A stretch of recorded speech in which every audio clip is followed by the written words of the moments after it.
The following stories are part of a series. If you've missed the previous videos, I recommend you watch those. Or if you just want to jump into this, feel free. I'll have a link in the description to the previous videos. And let's begin. When I see pictures of the old asylums where everything is in total disarray, it makes me think of how ironic it is that the place that once housed the insane was now a home to all kinds of plants and animals. In the late 90s, before we moved here to Vermont, I was able to visit the old abandoned asylum one last time. The paint was peeling pretty bad, and the kids had already smashed the light bulbs, windows, and graffitied every inch of the place. Still, when I touched the walls of that place, my heart went back to every good and bad memory of the place. I walked into the kitchen and found myself feeling sad. The world I had lived in for so long was now quite literally gone. At one point walking through the place, I found patient files. I picked them up and found some of the patients I knew. I wondered where they had gone off to. Were they alive today? I looked into the windows of the rooms. Little bits of lights were shining through their windows, but the rooms themselves were bare and empty, yellow paint peeling from the walls. I could hear the moans and cries of the insane in my mind, but the only noise was the soft chirping of the birds from the outside, a breeze now and then rustling through the vines that had made their way inside the building, and the crunch of the paint beneath my feet. I realized it was a happy moment for me. The darkest days of my life were now over. But who knows how it was for those who lived in these halls? I had a sigh of relief and then a sigh of sadness. I was free. But those patients who were truly mad may never get treatment. I was with a security guard, and we passed one of the rooms and both of us were shocked to find a pair of legs. The guard put his hand up to stop me. They were laying on an old stained mattress. The person had jeans on but no socks or shoes. The guard pulled out his gun and moved around the corner, and then kicked the bed, waking up the man who, as soon as he saw the gun, yelped in fear. I peered in against the guard's wishes and saw a man with unkempt white hair going every direction and a gray beard. "Don't shoot! I live here! I live here!" Through the mess of dirt and grime, I recognized the guy. He was a patient. I had tears fill up in my eyes. "Gary? God damn, why are you still living here?" I asked him. Gary was here for schizophrenia. My guess was he wasn't taking his meds either. "Bill?" he said with wonder in his eyes. "My God, Bill!" He lurched forward but was reminded of the gun from the security guard. I grabbed the guard's arm and looked at him. "Put the damn thing down. Gary is harmless." I looked over at Gary and knelt down. Gary gave me a hug. I hugged him back even though I realized how disgusting he was. He smelt of piss and alcohol. "What are you doing here? You taking your medication?" "No, the girl who sits there tells me not to. They're bad for me. She told me to come home so I can get treatment." I looked over at an empty chair. There was no one sitting there. I sighed and stood up, looking down at the mess his life was. "Gary, you should come with me. Look around you. The paint is peeling and the windows are broken." I tried to show him reality, but he didn't want to have any of it. "Bill, this is my safe place. The girl keeps me quiet. Sometimes I have hallucinations of kids running down the hall smashing things, but I know they're not real, because the girl says they're not." It was sad. Reality was a delusion, and delusions were reality. "You can't be here. You need to exit the property," the security guard said sternly. I could tell he wasn't very good with this sort of thing. I shot him an annoyed look. "Gary, come with me. The girl sent me so I can bring you to a better place where there are people that can help you." He was unsure. His blue eyes squinted at the chair and I could tell he didn't see the girl he was talking about. Okay. He stood up, collecting his things. We all walked out and I got Gary into my car and drove him to a mental hospital. He had no insurance. There were programs to help him, but when they tried to take him inside, Gary started having a fit because I wasn't there. I walked him inside the hospital, and they laid him down and got him what medication he had been prescribed. I had to go, and I lied to Gary, telling him that I would be right back.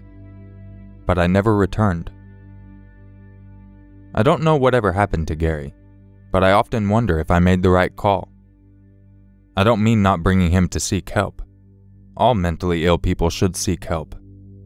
What I mean is I wonder if I should have kept in contact with him. I wonder if I should have brought him to another doctor. Maybe the one he's with is the wrong one. But then again, you can't think like that. It will drive you mad.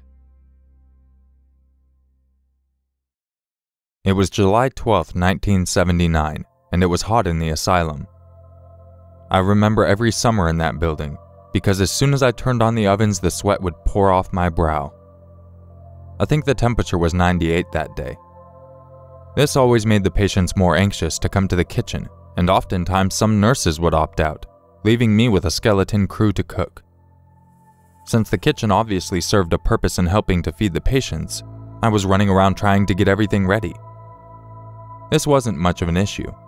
I'm definitely used to rushing around, having worked in a professional kitchen before, but it was much easier to have some form of help.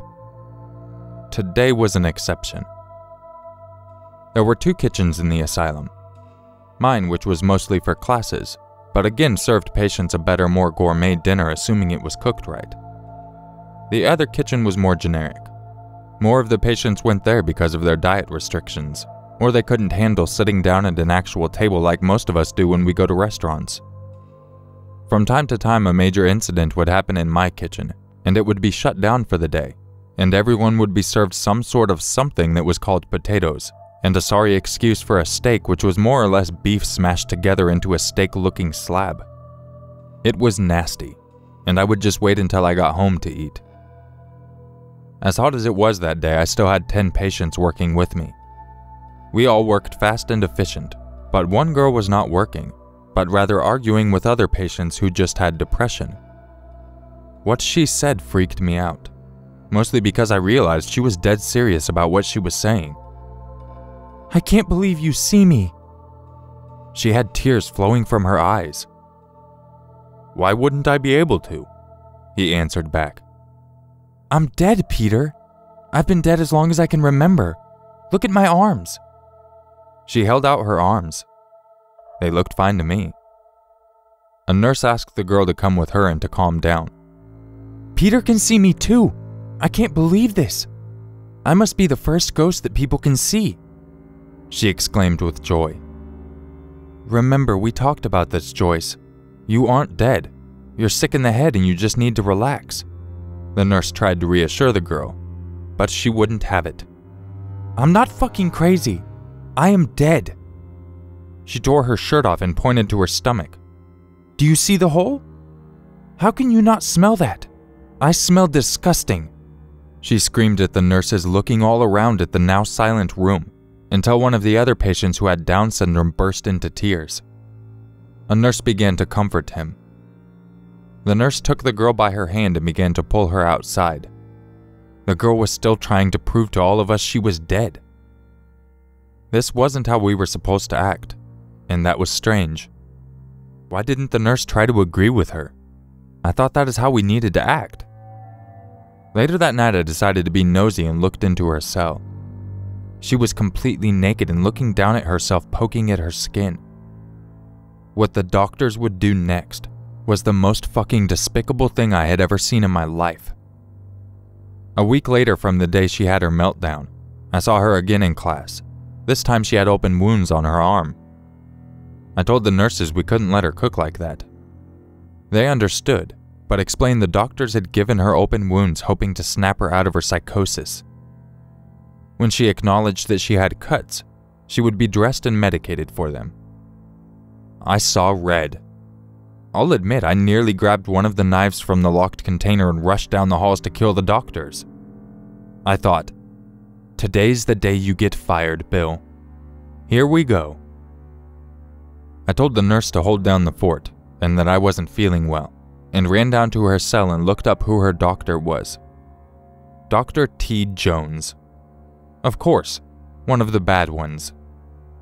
I tried to be calm about it.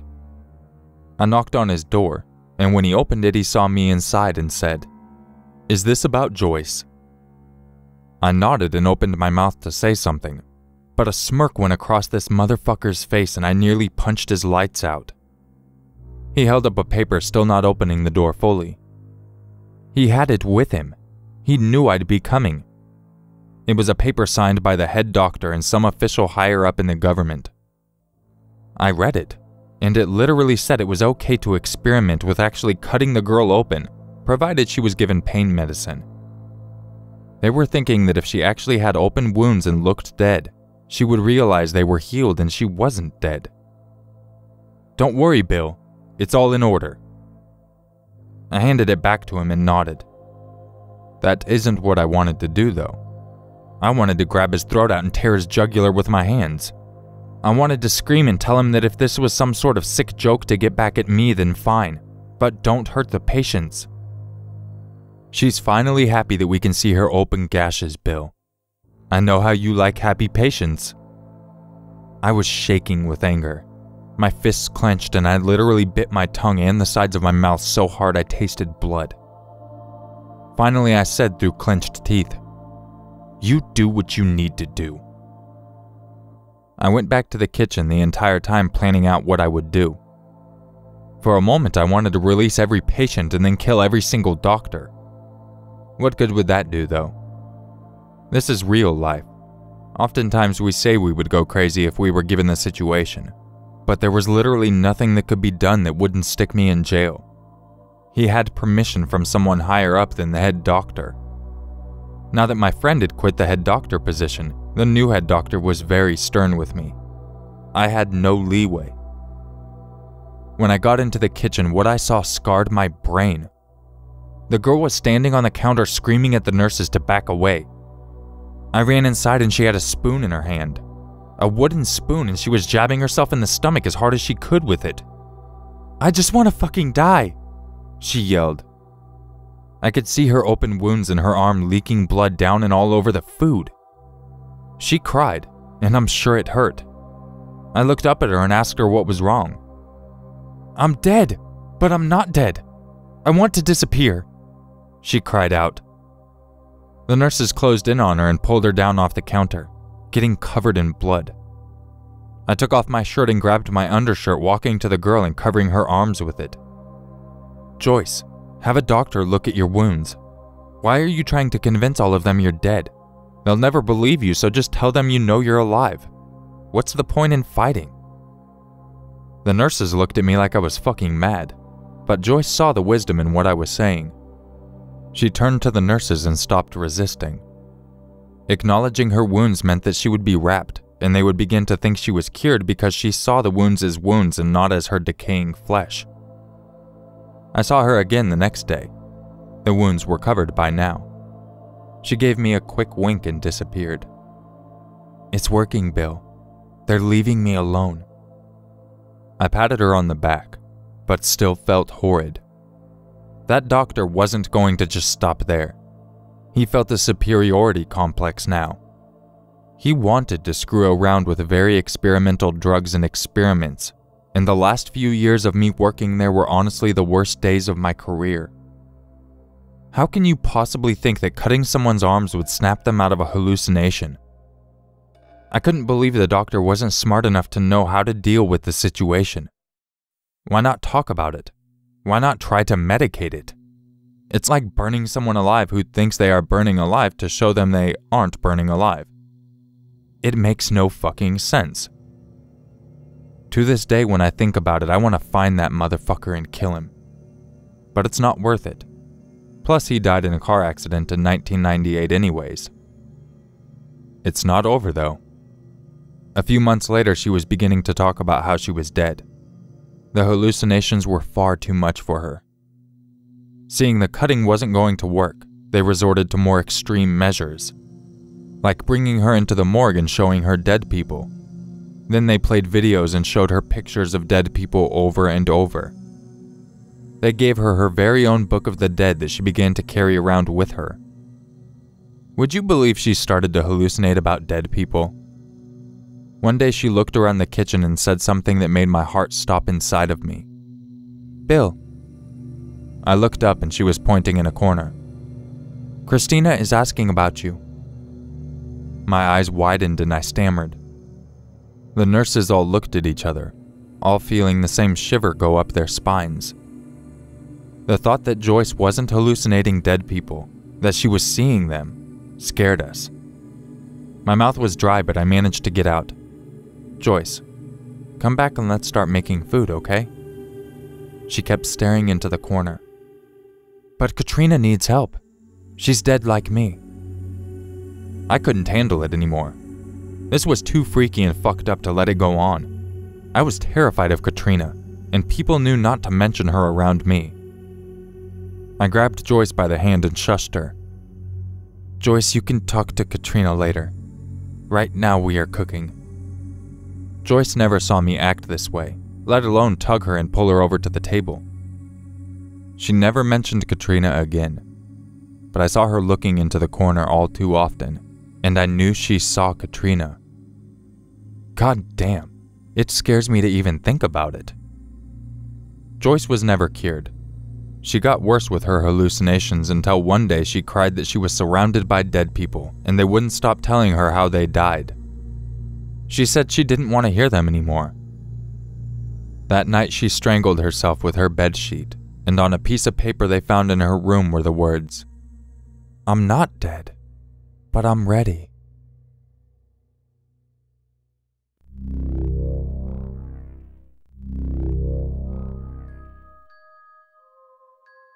If you enjoyed this video, you know what to do. And if you would like a chance to have your story featured in an upcoming video, make sure you email it to urmaker6260@gmail.com. And if you would like to help support the channel, as well as get some cool perks or some merchandise, make sure you go check out my Patreon page or my Spreadshirt. I want to thank everybody for listening to this, and also let you know that there will be a few more segments. It's almost done. So make sure you have your notifications on so you can stay up to date. I'll catch you all in the next video, and I hope you have a great morning, evening, night, afternoon, whatever time it is wherever you are at. Bye.